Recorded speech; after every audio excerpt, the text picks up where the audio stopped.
ሰበር ዜና ኢራን ለአሜሪካ የሰላም ጥሪ በልበ ሙሉነት ምላሽ ሰጥታለች።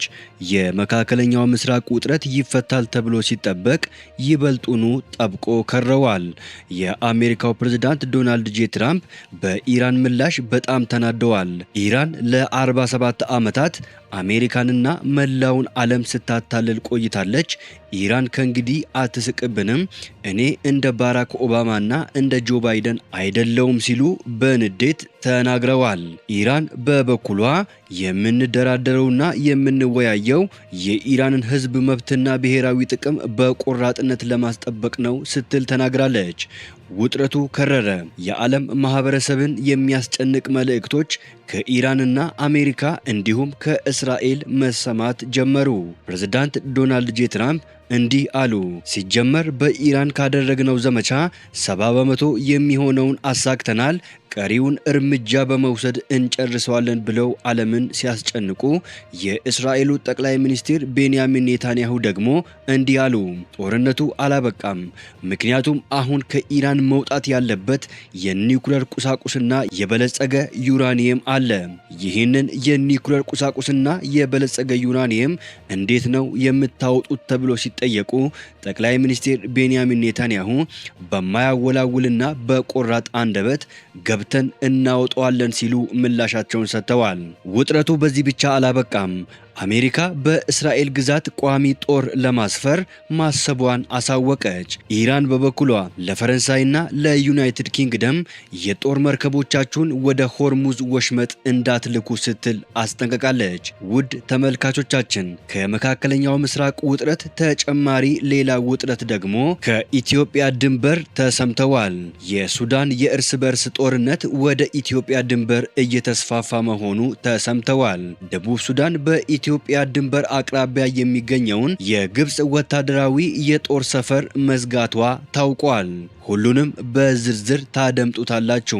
ሰላም ጤና ይስጥልኝ ውድ ተመልካቾቻችን፣ አሁን የተሰሙ ሰበር መረጃዎችን ይዤ ቀርብ ያለው አብራችሁን ቆዩ።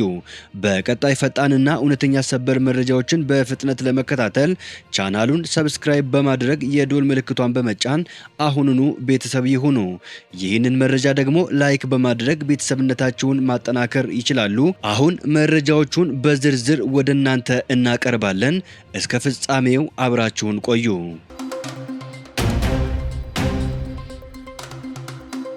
በቅድሚያ የመካከለኛው ውጥረት፣ ሁሉም ነገር ከዚህ ይጀምራል። ኢራን ለአሜሪካ የሰላም ጥሪ ምላሽ ሰጠች። በመካከለኛው ምስራቅ ለወራት የዘለቀውን ውጥረት ለማርገብና ጦርነቱን በዘላቂነት ለማስቆም አሜሪካ ላቀረበችው የሰላም እቅድ ኢራን በፓኪስታን አሸማጋዮች በኩል ምላሿን መላኳ ተሰማ። ይህ በኢራን በኩል የተሰጠው ምላሽ ለሰላም የሚደረገውን ዲፕሎማሲያዊ ጥረት አዲስ ምዕራፍ ላይ አድርሶታል ተብሎ ተገመተ። አሜሪካም የኢራንን ምላሽ በፓኪስታን በኩል እንደደረሳት አስታወቀች። አምባሳደር ዋልዝ የኢራን ምላሽ በፓኪስታን በኩል ደርሶናል ሲሉ ለጋዜጠኞች አረጋገጡ። አሜሪካም ለጥቂት ሰዓታት ከኢራን የተላከውን ምላሽ በጥንቃቄ እያየችው መሆኑን ገለጸች። ይህ ምላሽ የመካከለኛው ምስራቅን ጦርነት ወደ ማክተሚያው ይወስደዋል ወይስ አዲስ ወደ ለየለት ጦርነት ይወስደዋል የሚለው ጥያቄ ለጥቂት ሰዓታት የዓለም ትኩረት ዋሽንግተን ላይ ሆነ። ከጥቂት ሰዓታት በኋላ የኢራን ቅድመ ሁኔታዎች በሚዲያዎች ታወቁ። ታስኒም የዜና ወኪል አንድን ምንጭ ዋቢ በማድረግ እንደዘገበው ጦርነቱን ለማቆም የኢራን ቅድመ ሁኔታዎች ጦርነቱ በአስቸኳይ እንዲቆም፣ ኢራን ዳግም ጥቃት እንደማይሰነዘርባት ዋስትና እንዲሰጥ፣ የአሜሪካ ማዕቀቦች እንዲነሱ፣ በሁሉም ግንባሮች ውጊያው እንዲቆም፣ የሆርሙዝ የባህር ወሽመጥ በኢራን ቁጥጥር ስር እንዲሆን፣ የአሜሪካ ባህር ኃይል እገዳ እንዲያበቃ፣ በዘይት ላይ የተጣሉ የአሜሪካ ማዕቀቦች በ30 ቀናት ውስጥ እንዲነሱ፣ የታገዱ የኢራን ሀብቶችና ንብረቶች እንዲለቀቁ የሚሉ ናቸው። የአሜሪካው ፕሬዝዳንት ዶናልድ ጄ ትራምፕ የኢራንን የሰላም ምላሽ በደንብ ከተመለከቱት በኋላ እጅግ ንዴትና ቁጣ በተሞላበት ወደ ማህበራዊ ድረገጻቸው ሮጦ በመሄድ እንዲህ አሉ። ምላሹ በፍጹም ተቀባይነት የሌለው ነው ሲሉ ፕሬዝዳንት ዶናልድ ጄ ትራምፕ የመካከለኛውን ምስራቅ ጦርነት ለማቆም አሜሪካ ላቀረበችው የሰላም ሀሳብ ኢራን የሰጠችውን ምላሽ በፍጹም ተቀባይነት የሌለው ሲሉ ውድቅ እንዳደረጉት ለዓለም ሕዝብ አሳወቁ። ትራምፕ በትሩዝ ሶሻል የማህበራዊ ትስስር ገጻቸው ላይ ባሰፈሩት ጽሑፍ የኢራን ተወካዮች ከተባሉት አካላት የተላኩትን ምላሽ አሁን አነበብኩት፣ አልወደድኩትም፣ ፍጹም ተቀባይነት የሌለው ነው በማለት ቁርጥ ያለ መልስ ሰጡ። ዓለም ተጨነቀች። በኢራን በኩል የኢራኑ ፕሬዝዳንት መሱድ ፔዜሽኪያን በማህበራዊ ትስስር ገጻቸው ላይ ባስተላለፉት መልእክት የውይይት ወይም የድርድር ንግግር ማለት ማፈግፈግ ሳይሆን ግቡ የኢራንን ሕዝብ መብትና ብሔራዊ ጥቅም በቆራጥነት ማስጠበቅ መሆኑን በመግለጽ ለሰላም ድርድሩ ያላቸውን ዝግጁነት አመላክተዋል።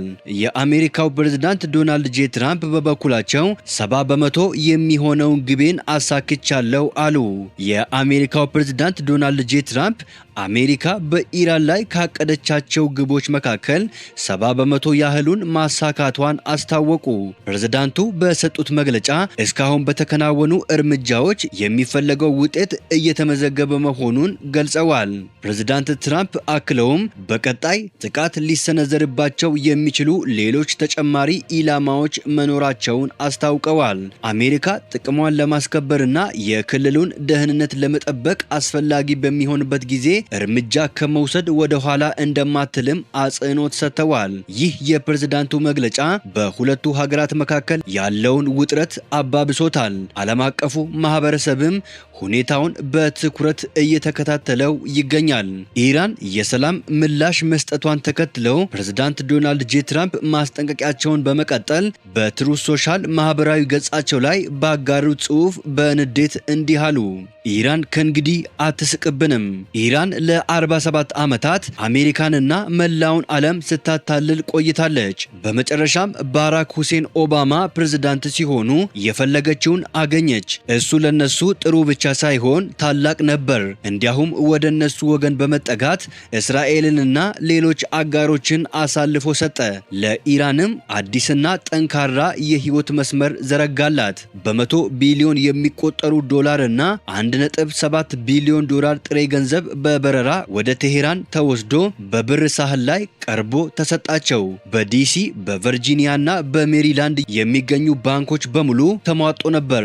ገንዘቡ በጣም ብዙ ከመሆኑ የተነሳ ኢራናውያኑ ወሮበሎች ሲደርሳቸው ምን እንደሚያደርጉት ግራ ገባቸው።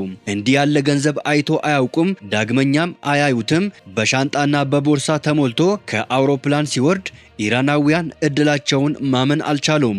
በመጨረሻም በደካማውና በሰነፉ የአሜሪካ ፕሬዝዳንት መልክ ታላቁን ሞኝ አገኙ። እሱ እንደ መሪ ውድቀት ነበር። ነገር ግን እንደ እንቅልፋሙ ጆ ባይደን የከፋ አልነበረም። ለ47 ዓመታት ኢራናውያኑ እያታለሉን እንዲያውም እያስጠበቁን በጎን በኩል በሚያጠምዱት ቦምቦች ህዝባችንን እየገደሉ ተቃውሞዎችን እያፈረሱና በቅርቡ ደግሞ 42000 ንጹሃንና ትጥቅ ያልታጠቁ ተቃዋሚዎችን እየረሸኑ ታላቅ በሆነችው ሀገራችን ላይ እየሳቁ ነበር። ከእንግዲህ ግን አይስቁብንም ሲሉ ፕሬዝዳንት ዶናልድ ጄ ትራምፕ መልእክታቸውን ቋጭተዋል። የመካከለኛው ምስራቅ ውጥረት ይፈታል ተብሎ ሲጠበቅ ይበልጥ ጠብቋል። የፖለቲካ ተንታኞች አሁን ላይ ምን እንደሚፈጠር ከፈጣሪ ውጪ ማንም አያውቅም እያሉ ይገኛሉ። ውጥረቱ በዚህ ብቻ አላበቃም። በእስራኤል በኩልም ቀጥለዋል። የእስራኤሉ ጠቅላይ ሚኒስትር ቤንያሚን ኔታንያሁ ሀገራቸው ከኢራን ጋር የገጠመችው ጦርነት ገና አለማብቃቱንና በኢራን እጅ የሚገኘው የበለጸገ የዩራኒየም ማዕድን ሙሉ በሙሉ ከሀገሪቱ ሊወጣ እንደሚገባ በአጽንኦት ተናግረዋል። ጠቅላይ ሚኒስትሩ ይህንን ጠንካራ መልእክት ያስተላለፉት ከሲቢኤስ የቴሌቪዥን ጣቢያ 60 ሚኒት ፕሮግራም ጋር ባደረጉት ቃለ ምልልስ ላይ ነው።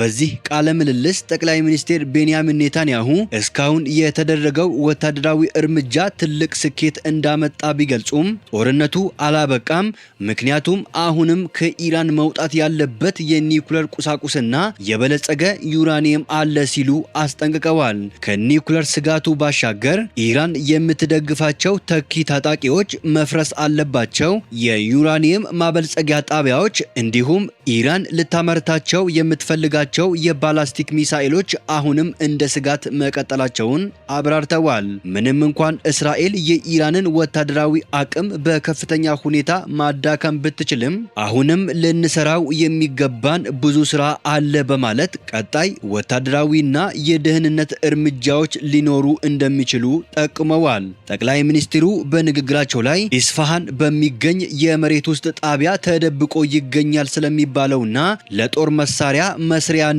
ወደሚጠጋ ደረጃ ስለበለጸገው ዩራኒየም ይሁን ወይም ደግሞ ስለ አጠቃላዩ የኢራን የዩራኒየም ክምችት በግልጽ ያብራሩት ነገር አልነበረም።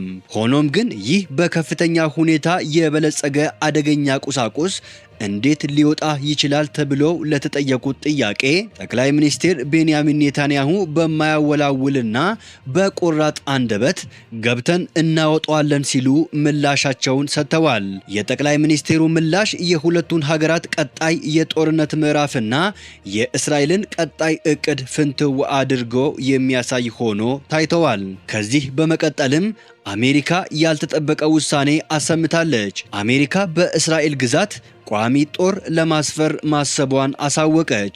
በመካከለኛው ምስራቅ ያለው ውጥረት እያየለ በሄደበትና የጦር መሳሪያ ሽያጭ በናረበት በዚህ ወቅት አሜሪካ በቋሚነት ወታደሮቿን በእስራኤል ምድር ለማስፈር እያሰበች መሆኑን ታላላቅ የዜና አውታሮች ዘግበዋል። የእስራኤልና የቻይና መገናኛ ብዙሃን ከፍተኛ የደህንነት ምንጮችን ጠቅሰው እንደዘገቡት ዋሽንግተን ወታደሮቿን በእስራኤል ውስጥ በቋሚነት ለማስፈር የምታደርገው ውይይት በአካባቢው ያላትን ወታደራዊ ስትራቴጂ ሙሉ በሙሉ የሚቀይር እርምጃ ተደርጎ ተወስደዋል። እስራኤል ምንም እንኳን የአሜሪካ ከኔቶ ውጪ ያለች ዋነኛ ወዳጅ ብትሆንም እስካሁን በቢርሺባ አካባቢ ከሚገኝ አነስተኛ ተቋም ውጪ መጠነ ሰፊ የአሜሪካ ጦር በግዛቷ አስተናግዳ አታውቅም። ይህ ሪፖርት የወጣው ቀጠናዊ ደህንነቱ አሁንም እጅግ አስቸጋሪ በሆነበትና አሜሪካ ለእስራኤል የምታደርገው ወታደራዊ ድጋፍ በጨመረበት ወቅት ነው። ተንታኞች እንደሚሉት ከሆነ ይህ እርምጃ ከተረጋገጠ ዋሽንግተን በአካባቢው የሚነሱ ስጋቶችን ለመከላከልና ስትራቴጂካዊ ሚዛን ለመጠበቅ ያላትን የረጅም ጊዜ ቁርጠኝነት የሚያሳይ ይሆናል ነው የተባለው። ኢራን፣ ፈረንሳይና ዩናይትድ ኪንግደም የጦር መርከቦችን ወደ ሆርሙዝ እንዳይልኩ አስጠነቀቀች። ፓሪስና ለንደን ወደ አካባቢው የጦር መርከቦችን መላካቸውን ተከትለው የኢራን የታጠቁ ኃይሎች ወደ ሆርሙዝ ስትሬት ለሚላኩ ማናቸውም የጦር መርከቦች ቆራጥና አፋጣኝ ምላሽ እንደሚሰጡ ለብሪታንያና ለፈረንሳይ ማስጠንቀቂያ ሰጥተዋል። የኢራን ምክትል የውጭ ጉዳይ ሚኒስቴር ካዛም ጋሪባባዲ በኤክስ ገጻቸው ላይ ባሰፈሩት መልእክት በጦርነትም ሆነ በሰላም ጊዜ በዚህ የባህር ወሽመጥ ላይ ደህንነትን ማስከበር የሚችለው የኢራን እስላማዊ ሪፐብሊክ ብቻ መሆኑን እናስታውሳቸዋለን። በእነዚህ ጉዳዮች ላይ ማንኛውም ሀገር ጣልቃ እንዲገባ አንፈቅድም ብለዋል። ብሪታንያና ፈረንሳይ የሆርሙዝ ስትሬትን ደህንነት ለማስጠበቅ ዓለም አቀፍ ጥምረት ለመፍጠር ጥረቶችን እየመሩ ቢሆንም ይህ የሚሆነው ግን በአሜሪካና በኢራን መካከል የሰላም ስምምነት ከተረጋገጠ በኋላ ብቻ ነው። የሱዳን ግጭት ወደ ኢትዮጵያ ድንበር ተጠጋ። የሱዳን የእርስ በርስ ጦርነት ወደ ኢትዮጵያ ድንበር እየተስፋፋ መሆኑ ተሰማ። ከሱዳን የድንበር አካባቢዎች የወጡ መረጃዎች እንደሚያመላክቱት ለኢትዮጵያ አቅራቢያ በሆነው የብሉ ናይል ግዛት በሱዳን ጦርና በፈጥኖ ደራሽ ኃይሉ መካከል ከባድ ውጊያ እየተካሄደ ነው። በዚህ ግጭት የደቡብ ሱዳኑ አማጺ ከፈጥኖ ደራሽ ኃይሉ ጋር መሰለፉ የተገለጠ ሲሆን ፈጥኖ ደራሽ ኃይሉ በአሶሳ በኩል ድጋፍ እያገኘ መሆኑን የሱዳን ዘገባዎች አመላክተዋል። በሌላ በኩል የኢትዮጵያ የውጭ ጉዳይ ሚኒስቴር የህወሓት ቅጥረኛ ወታደሮች ከአልቡርሃን ጦር ጎን ተሰልፈዋል ሲል መክሰሱ የሚታወስ ሲሆን ህወሓት በበኩሉ ክሱን መሰረተ ቢስ በማለት አስተባብለዋል። ግጭቱ ወደ ኢትዮጵያ ግዛት እየተጠጋ መሆኑን በአካባቢው ላይ ከፍተኛ ስጋት ደቅነዋል። በተያያዘ ደቡብ ሱዳን በኢትዮጵያ ድንበር አቅራቢያ የሚገኘውን የግብፅ ወታደራዊ የጦር ሰፈር መዝጋቷ ታውቋል። ከኢትዮጵያ ጋር ያልተቋረጠ ፍሬያማ ግንኙነታቸውን እንደ ሌሎቹ ለግብፅ ጥቅም ሲሉ አሳልፈው መስጠት ያልፈለጉት ደቡብ ሱዳኖች ተገቢውን ውሳኔ ወስነዋል ነው የተባለው። በሚመጡት ጥቂት ዓመታት ውስጥ በኢትዮጵያ ዙሪያ ሆኖ ለግብፅ ሀገሩን የሚያከራይ ሁሉ ከኢትዮጵያ የሚደርስበት ቅጣት እጅግ መራራ እንደሚሆንም ተገልጸዋል። ደቡብ ሱዳኖች በትክክለኛ ሰዓት ትክክለኛውን ውሳኔ ወስነዋል ሲሉ ጉዳዩን በቅርበት የሚከታተሉ ምንጮች ተናግረዋል። ውድ ተመልካቾቻችን ለሰዓቱ የተሰሙ ሰበር መረጃዎች ወደ እናንተ ያደረስናቸው ናቸው። ከሰዓታት በኋላ በሌላ ሰበር መረጃዎች እስከምንገናኝ በያላችሁበት የዓለም ዳርቻ ቸር ቆዩልን። ሰላም ለዓለማችን ይሁን።